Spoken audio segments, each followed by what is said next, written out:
हे सूत्राला तर ते सूत्र मला बघायचंच एकदा.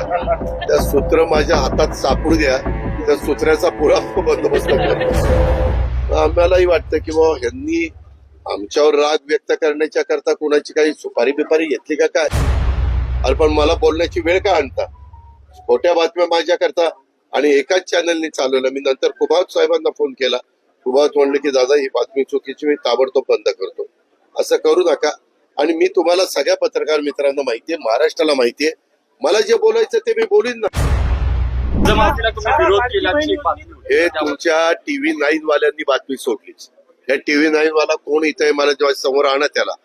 मी कुठंही त्यांना कळायला पाहिजे, थोडंसं काही डोकं पाहिजे की आपण काय बातम्या देतो. हे सूत्राला तर ते सूत्र मला बघायचंच एकदा. त्या सूत्र माझ्या हातात सापडू द्या, त्या सूत्राचा पुरा बंदोबस्त करतो. मी परवा पण एका कार्यक्रमामध्ये म्हटलं सूत्रांच्या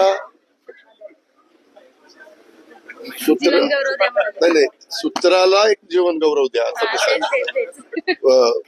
असं नाही पाहिजे. आम्ही असं कधीच म्हणणार नाही. आम्ही शेतकरी आहोत.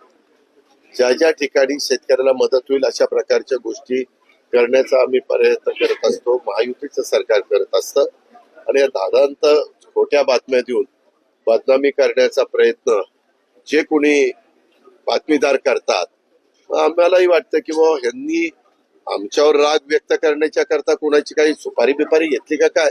तुम्हाला हे बोलल्यावर राग येईल. अजित पवार आम्हाला असं बोलतो. अरे पण मला बोलण्याची वेळ का आणता. खोट्या बातम्या माझ्या करता आणि एकाच चॅनलनी चालवलं. मी नंतर कुबावत साहेबांना फोन केला. कुबावत म्हणले की दादा ही बातमी चुकीची, मी ताबडतोब बंद करतो. असं करू नका. आणि मी तुम्हाला सगळ्या पत्रकार मित्रांना माहितीये, महाराष्ट्राला माहितीये, मला जे बोलायचं ते मी बोलीन ना. सूत्र कशाला पाहिजे. अजित पवारच बोलेल ना. लावा ना. अजित पवार असं बोलला आणि ते काही लपून राहत नाहीत. म्हणजे तुमच्या समोर बोलल्यानंतर आपल्या कॅमेऱ्यामध्ये कैदच होतं. तुम्ही काय कॅच करता ते. असं देऊ नका. अशी सगळ्याच चॅनलवाल्यांना, सगळ्याच बातमीदारांना, सगळ्याच मान्यवरांना माझी विनंती.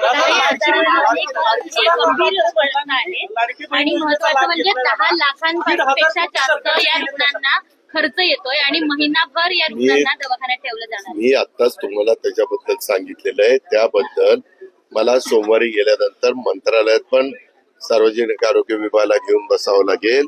सीएम साहेबांच्याही कानावर ही गोष्ट घालावी लागेल.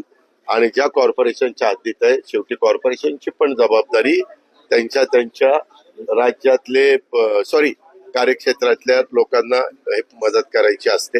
पण मी त्याच्यातनं मार्ग काढेन. धन्यवाद.